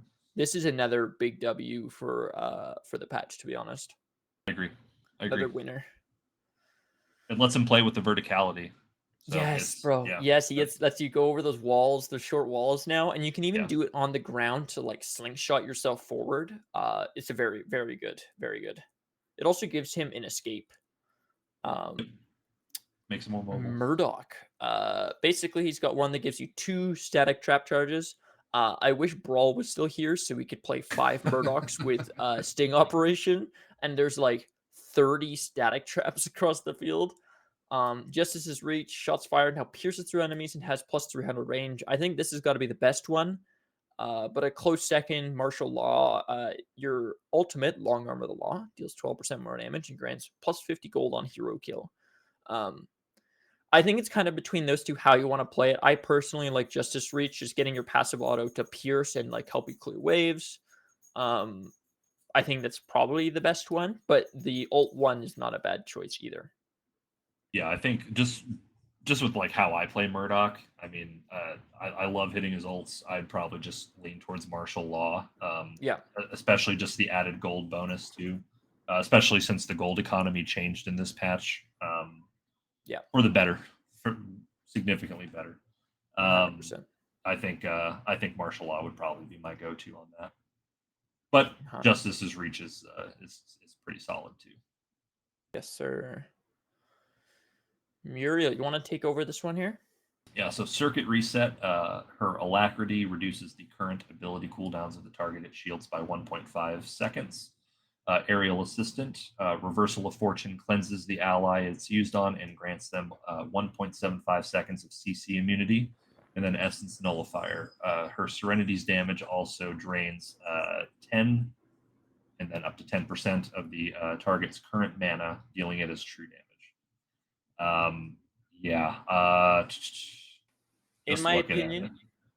opinion, I think SS Nullifier is the best.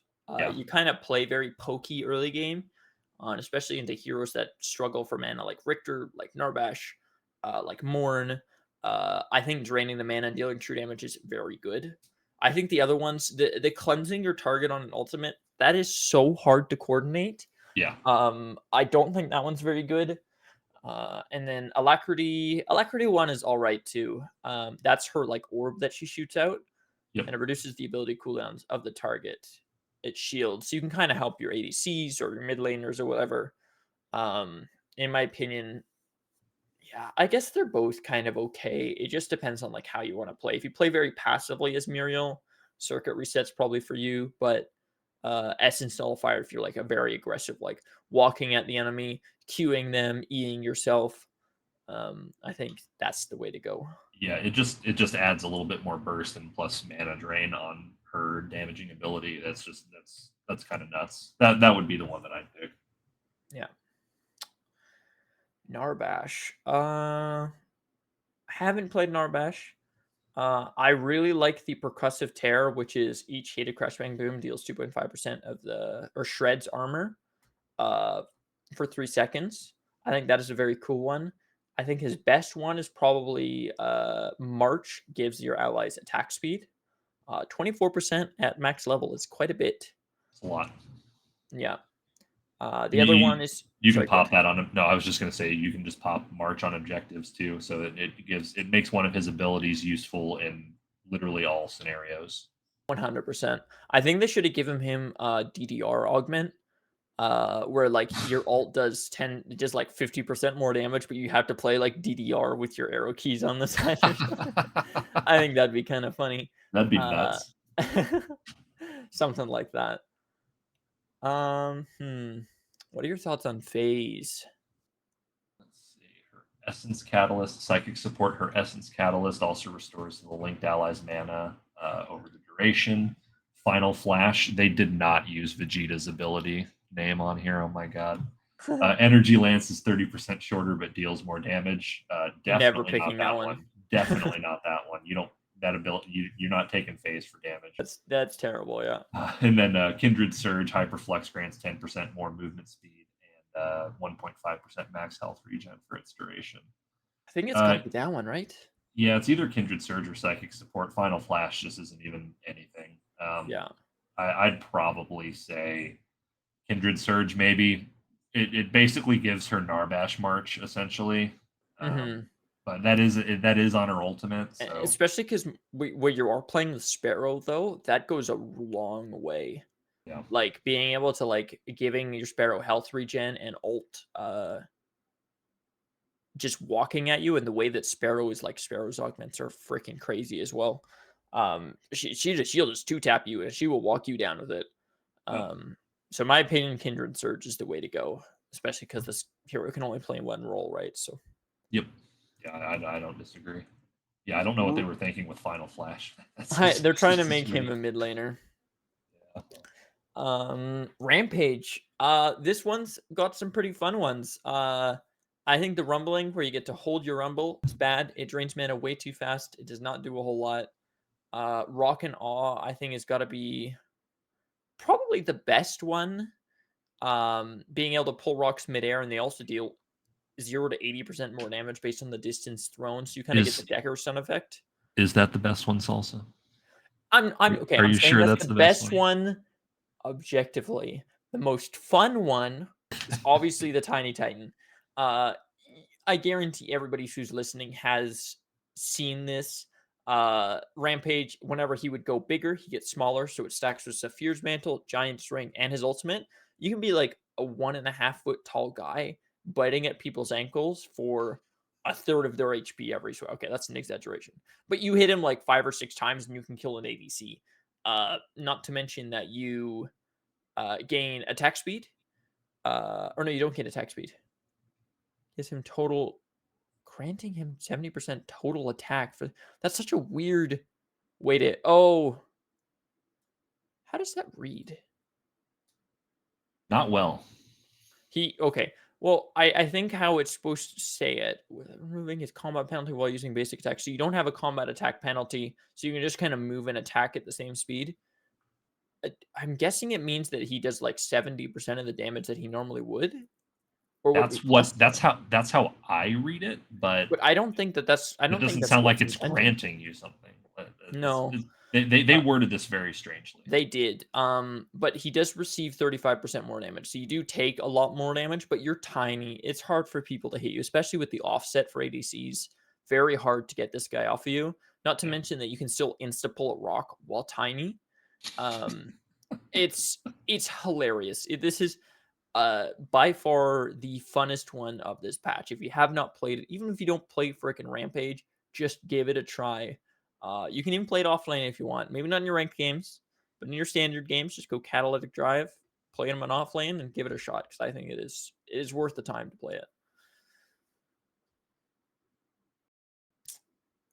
Revenant. I think I'm just gonna kind of breeze through this one here because basically the only good one is your fourth shot deals 8% more damage and ignores 40% of the target's total bonus physical armor. Last shot, do more damage, go burr, basically. His other one is whatever. You're not reloading. You don't care about the reload. If you're like super good at Revenant ulting low targets and maybe coordinate with your team, stealing their physical and magical power in the Nether Realm is kind of cool. I just don't think it's very good. I don't think it's necessary. Hellfire Blast would be my go-to here. Yeah. Why don't you do Richter? Richter, Brutal Chains. Riplash has 10% more range. Successful hits also reduce its cooldown by 30%, so you can hook more.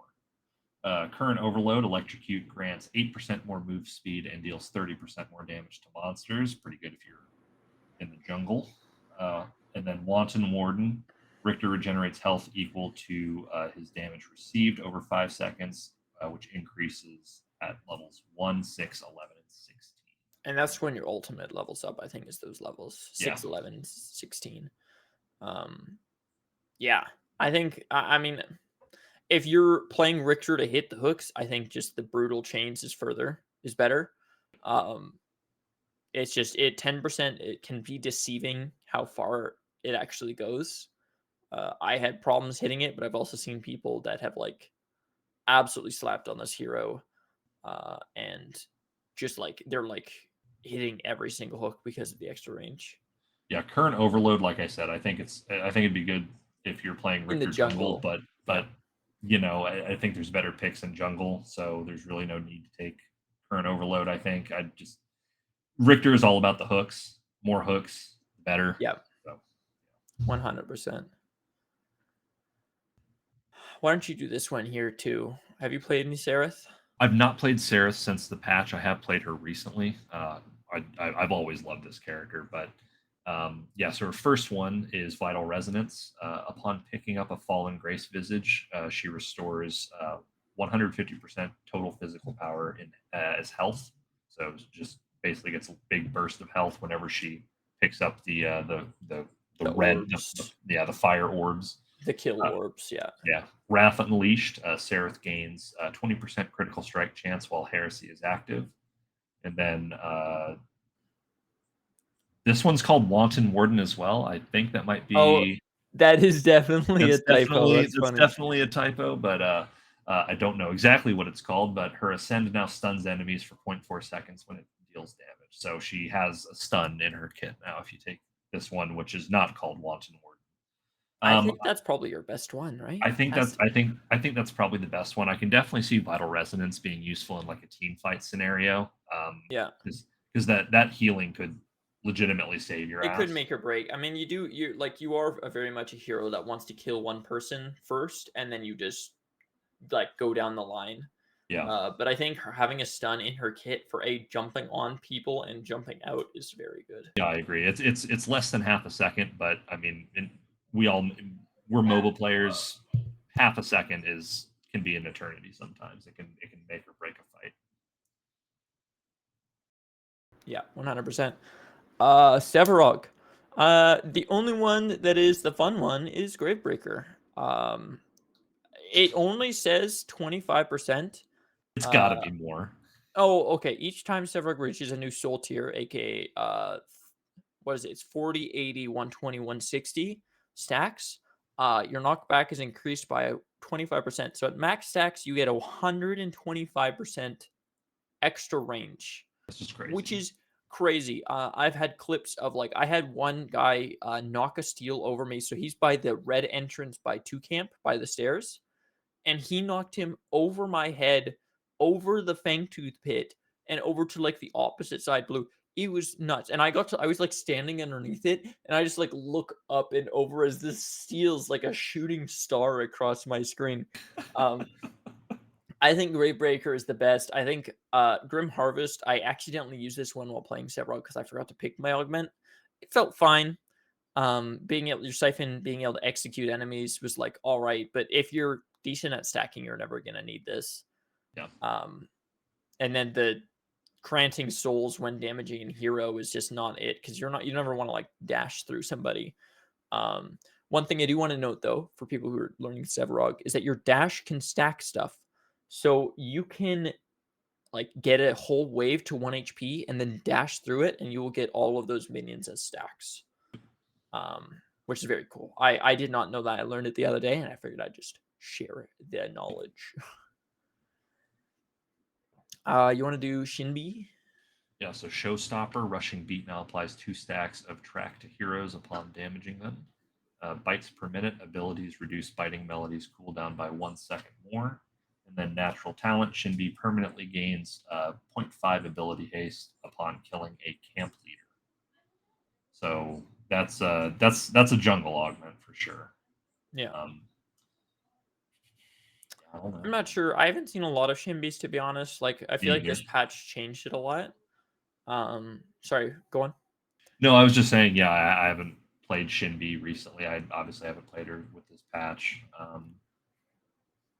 But I yeah, feel like it's got to be biting melody, right? Like ability hits reducing your biting melody is her passive, which basically just gives her one big auto attack.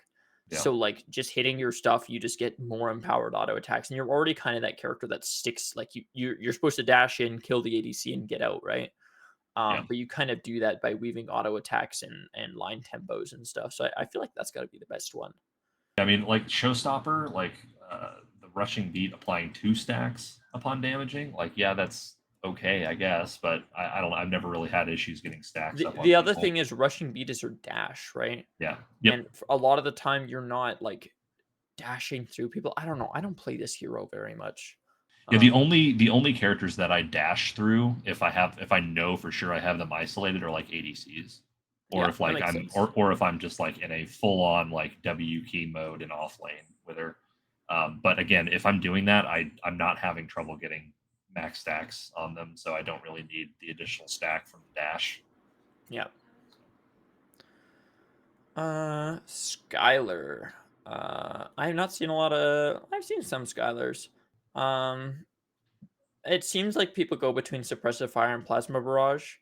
I think suppressive fire is kind of cool because like when you're in her aerial mode, her E, um, it always feels like your ranges are shorter because they're spheres, right? Um, but this kind of helps with that. It basically increases your basic attack range by 12%, uh, which I think is probably got to be your best one. Mhm. Just to kind of let you stay in the air and also like deal damage. while kind of staying out of danger more efficiently. Yeah, I mean that's where her burst comes from, right? Whenever she's in the air, because the missile launches for each of your Hmm. damage instances, like that, it just lets you shred people Yeah. at a further distance. So. I can see the plasma barrage being good though, reducing its cooldown when it attaches to an enemy hero, but you got Yeah. to be good at hitting them. Yep. Yeah. And I think you're just safer taking the longer basic attack range in the air. Yes, sir. Sparrow. Sparrow is very Sparrows are strong right nuts. now. She has two really good ones. Veiled Stalker. Upon activating your heightened senses, which is your secondary ability, you enter stealth and you just become instantly invisible. And I hate that because it should have like a Kalari like fade into invisibility. And that's what I was gonna. That's what I was gonna say. A lot of, in case people aren't reading this right, becoming invisible basically means she doesn't, like Salsa was saying, she doesn't have the The uh green eye or right, anything. exactly. They're like, if you're close to her, you still have no idea where she is. It is. It's It's crazy. nuts. I hate It's it. I got I played a Sparrow game earlier today, and I took Veiled Stalker, and I had a Chimera. I was at like 10% health. I had a Chimera leap on me, and then I popped my E and disappeared. He literally did like a full 360, like he had no idea where I went. Yeah, I don't know it's if he it's didn't know this was an augment or something, but he probably, I don't know if he thought I was hacking or something, but bro. I just I had completely I had a disappeared and I sparrow do killed him. something similar too. I was chasing a sparrow as like a crunch or a quang, and she just popped out of existence. And I'm like, did she flash behind the wall? And it's like instant true invis is crazy. Yeah. It is way too strong. I think her other one is pretty good too. Um, you get more arrows, and they do have 8% increased range, and they fire more volleys. So this one, your ultimate is just like a press R, kill everyone button. It is insane how much shit comes out of the scroll's bow within like the 3 seconds that her ult is channeled. Yeah, if you're confident in your ability to stay alive as Sparrow where you don't need Veiled Stalker, Inner Fury is freaking insane.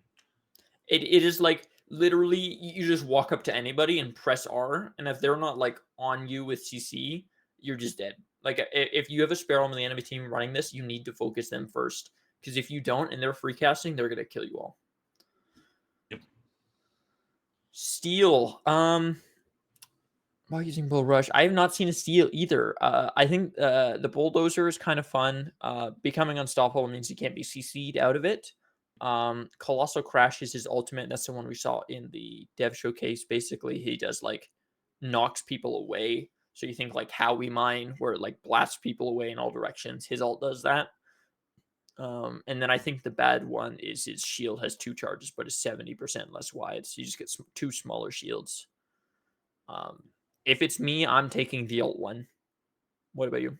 Yeah, I don't know, man. Honestly, I think I'd probably go Bulldozer if I'm being honest with you. I don't like the thing about Steel's ult that's nuts is the knockup because he can just hold you in place for like 3 seconds. He ults you, he hits you with the shield stun, and then he dashes through you to kind of knock you back a little bit. I can definitely see a use case for it, especially with the longer range and the larger radius. But I don't know. Yeah, I think I just personally like knockups better than knockbacks. that's fair. That is fair. So you're taking bulldozer then. That Yeah, would be that's mine. fair. I don't think there's a bad choice between those two. I just definitely don't think it's the extra shields. Yeah, I agree. I agree. Terra, I've not seen a Terra either. Nobody plays this hero. I play Um, Terra. I've you not played do? Terra. Okay, you I've you I've take not it. played Terra, but I do like Terra. But You take it away then. so her first one is Iron Resolve. Her Wild Rush now grants up to 65% at max rank damage reduction while it's channeling. Axe Retrieval. Highland Hurl can be picked up from the ground, reducing its cooldown by 40%. And then Herser's Will. While Unstoppable Force is active, Terra gains a stack of Herser every zero point 0.7 seconds, which is her passive, if I recall, which augments her abilities. Um, Looking at these, honestly, I'd probably just go with Herser's Will. I think Yeah, it just feeds into more of your spin to win attack, and then yeah, you're just I've seen see people play axe retrieval, but I don't think it's that good. Yeah. Because like a lot of the time you're using axe retrieval to like dash in on an ADC or catch somebody, so being able to pick it up and get your cooldown reduced is pretty good.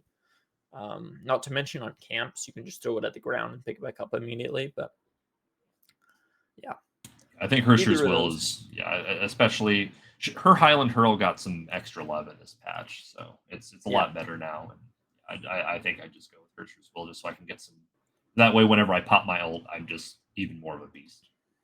yeah, 100%. The Fae, damaging heroes with Harvest Nettles grants 8 ability haste for 5 seconds, stacking infinitely. Basically, if you're good at getting you're hitting your E, you take this one. Bramble Patch, 40% more range. If you're not good at hitting your E, you take this one. Verdant Embrace, if you're playing Fae support, you take this one. Basically, just if your allies are standing in your right click, they heal. Dude, Uh, that's it cool. heals against on explosion. So after it like builds up and pops, it does that. So like if you're in a team fight and you kill 2 people, you get 2 of those on the ground in addition to the one that you cast. So you can do some crazy healing shit.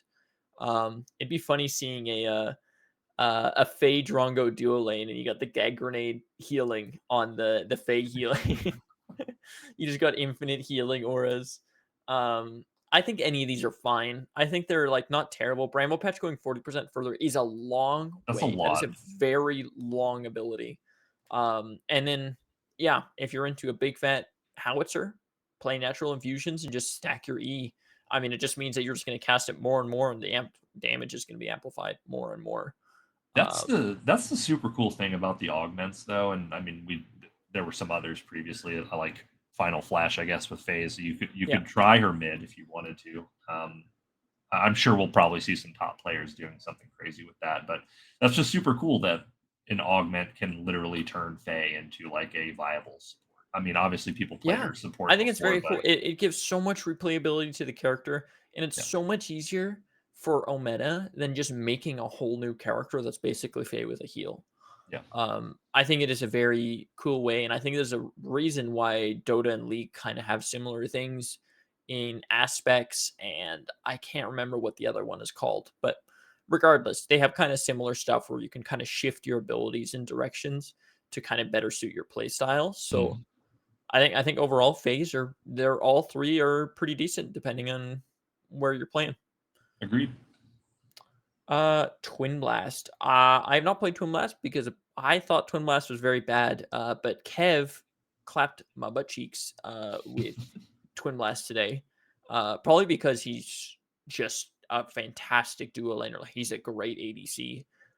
He was playing with Grenadier. Vortex Grenade has an additional max charge. Rocket Dash also restores 1 charge on use. So you're just all about grenading, and that's where you get your passive from, right? So you're Mm. always having your passive up for attack speed, not to mention the poke if you take Infernum. Um, I don't know. What are your thoughts on this? Yeah, Grenadier sounds like it'd be kind of crazy, and it feeds into his like you said, his passive more. Hot Shot just seems weird to me. Like, you Hotshot's know, funny. I think I played with a Twin Blast who had it, and I was in support, and there was like a Chimera that jumped on him, and he was just like, like Skyrim, like Fus Roda. He yeah, just like, be gone. It was kind of funny. Um, I can see it being useful for like like that pushing a jungler yeah, off of you, but I don't know. I think Grenadier is probably the best one to go for. The yeah, amplified burst with vaporize increased range, that's fine. Vaporize already, I think, is longer than basic attack range. correct. Yes, it is. Yeah, Um, so more range on that is cool, I guess. You can poke better, but you can poke with the extra grenades you can too. poke with So the grenades, and if you go Infernum, you're just procking dot damage. So I think, yeah, Grenadier's the best. Do it. Wraith. Not heard anybody play Wraith in a while. Um, his first one is Mystic Marksman. Your knock knock deals magic damage instead. So if you want to do magic damage Wraith, here you go. Illusionist, surprise, surprise, your invisibility applies to teammates around you. Basically, old Wraith ultimate. yep. They do also get the double jump or the high jump, as I'm told. So it kind of seems like these augments kind of make him more supporty. Being able to do the Mystic Marksman and you go like Soulbinder. and you just stack damage on the dual lane. And the other one is killing an enemy with knockback Grex, +5 gold, increase to 30 gold for heroes. I think that's just whatever. I think it has to be Mystic Marksman or Illusionist, depending on where you're playing him. Um, but I think Mystic Marksman #1.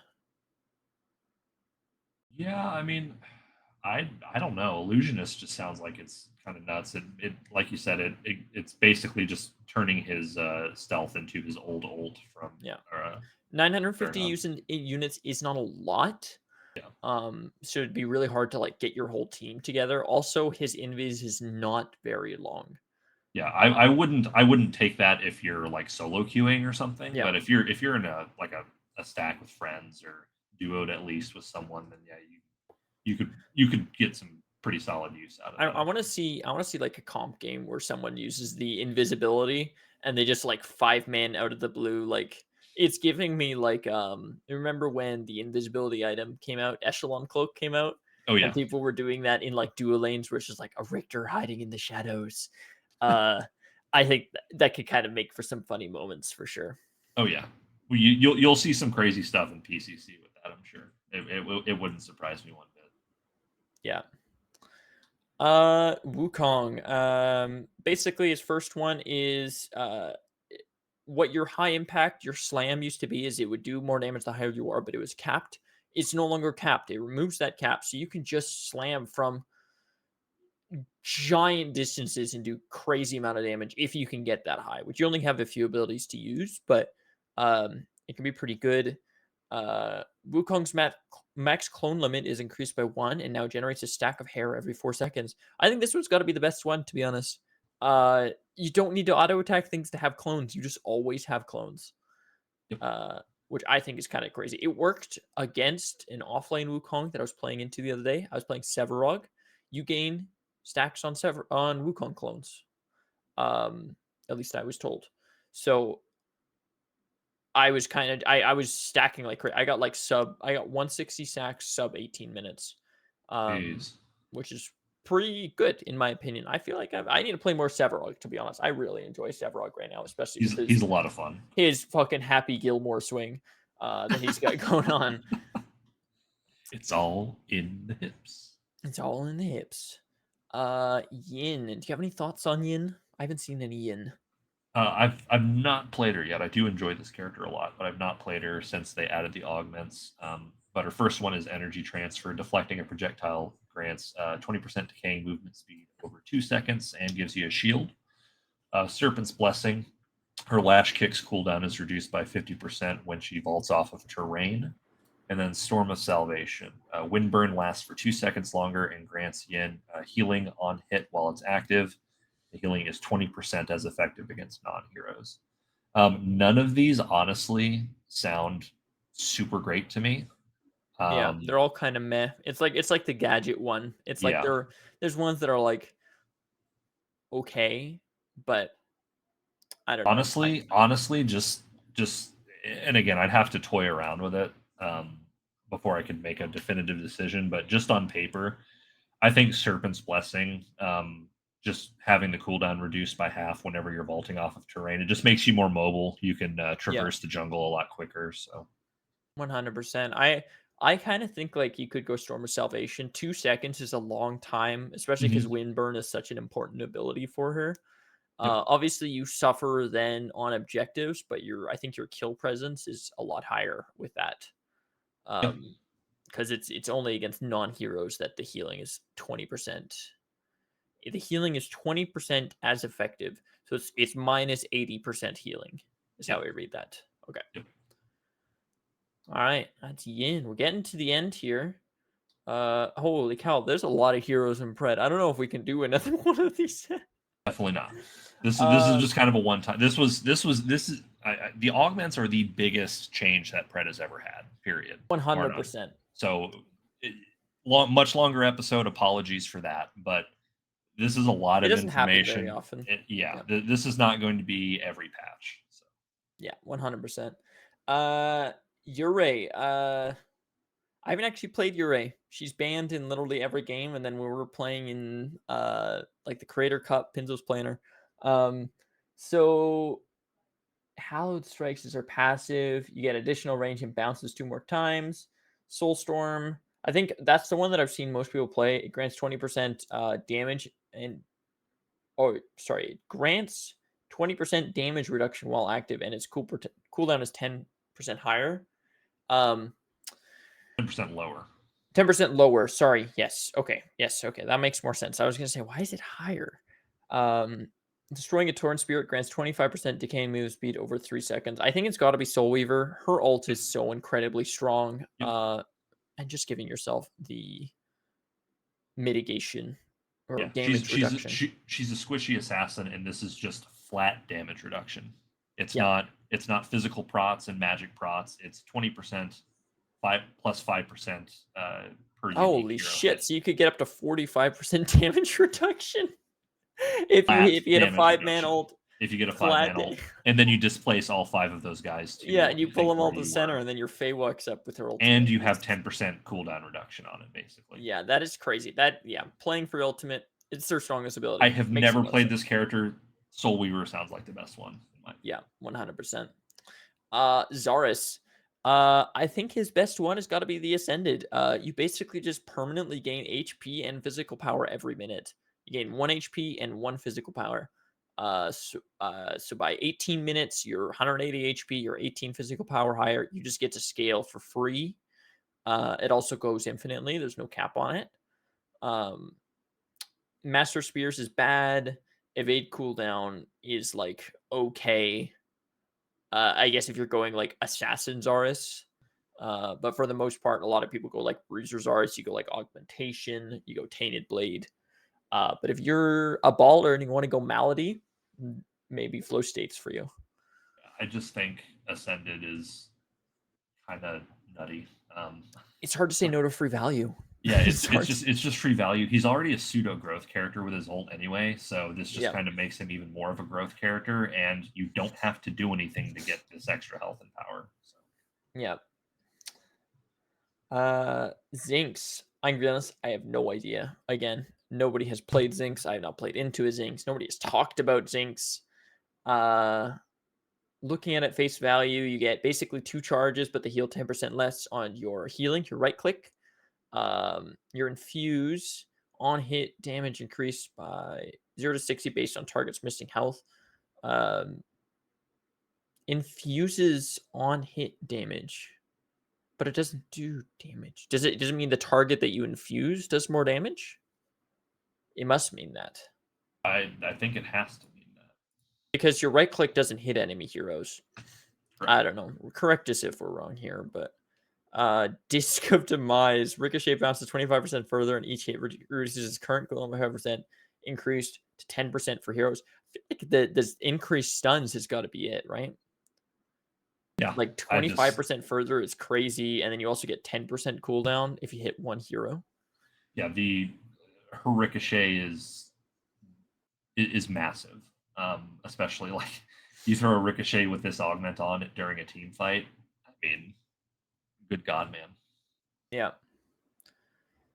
Yeah, and that is all the augments. That was a lot of heroes. There's getting to be a lot of heroes in Pred. They did a bunch of other balance changes, just gold drip, timer, so you can't leash red buff anymore.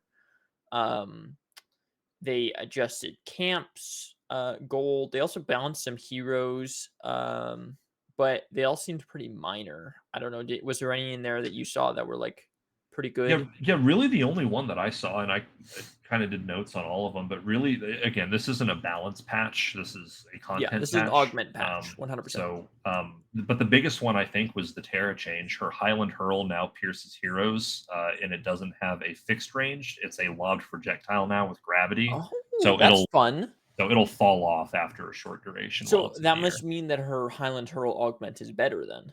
Yeah. It makes sense because it lands and then you can pick it back up for a reduced cooldown. So it's actually a projectile, like a true projectile now. That is very cool. I did And it not know about pierces. that change. I will have to try that in a standard game. Yep. Yeah, a bunch of other hero changes. But I think that's gonna kind of do it for us, to be honest. Our cams aren't working right now. We've had a Lots lot of of technical issues tonight, lot so of technical difficulties. I apologize for the stream kind of cutting in and out. thank you for But bearing with us. thank you for Next time bearing will with be us. much better. For Spotify people, thanks for listening. Making it all the way to the end of this almost 2 hour episode. I'm gonna try and upload this tonight, June 14th. But I got a bit of editing to do because there's with all the tech issues and stuff like that. Um, like I said before, we do these episodes every 3 weeks, or at least after every patch, which assuming the cadence stays the same as every 3 weeks. Next time, I've got a buttload of creators who want to come on. So we're going to do some more interview type stuff, have some fun with it. And I think that's it. Hasp, do you have any last words here? No, yeah. Again, I'm just echoing Salsa again. Sorry about all the technical issues. It was a rough stream, but we fought through. It's a great patch overall. I think the feel of the game. I think the game is in the best state it's ever been. With the 100%, dude. This augment patch is so refreshing. It is awesome. I it love it. feels like a new game. There's a lot more to learn now, and it kind of to me makes more sense with like where the game state is currently. Like because for a while there, it just kind of felt like the game wasn't really balanced very well. It just kind of felt like this hero is just objectively better than this hero because especially because the gold economy was messed up. They Yeah. fixed that. They changed that. So last hitting actually matters again now, and the passive gold drip is reduced. But yeah, I think they were balancing beforehand around the augment system. Now that we have it, I think everything feels a lot better, and it's the game overall just feels great right now. Yeah. I'm excited to play more. I'm going to be honest. Tomorrow's going to be a blast. I really think we can sweep back through the losers bracket in the Creator Guild Cup. But Oh yeah, yeah, I dude. think the augments are awesome. Pred's feeling fucking great. There's lots of sponsored streamers right now, so you can see like there was like a 5 stack of pro Smite players playing Pred the other day. I don't know if you caught that. I was at work listening to it. They were asking stuff, and I'm like answering questions, and they're like, "Oh, that's how that works. It's just this Mm. character or whatever," which is fine. Whatever. They seem to be having fun though. They were having a blast. So I know I think El it's a Leon. He was a big Smite player. yeah. He's been obsessed with Pred since this patch dropped. So That is awesome to hear. I think that there's a lot of room for big creators to come in and really help this community like rise up. Like obviously we do have some big ones. We got Kev, we got Pinzo, we got Soul Reaper. But I think that there's like they can obviously reach a wider audience because our creators are kind of limited to the community that we're in. And I think it'll do great things for Predecessor. So I am optimistic and I am having fun. yep. Hell yeah. So that's going to do it for us this week. We'll see you in 3 weeks. We'll have some creators on. And apart from that, have a great rest of your weekend, everybody. Peace out. Night boys.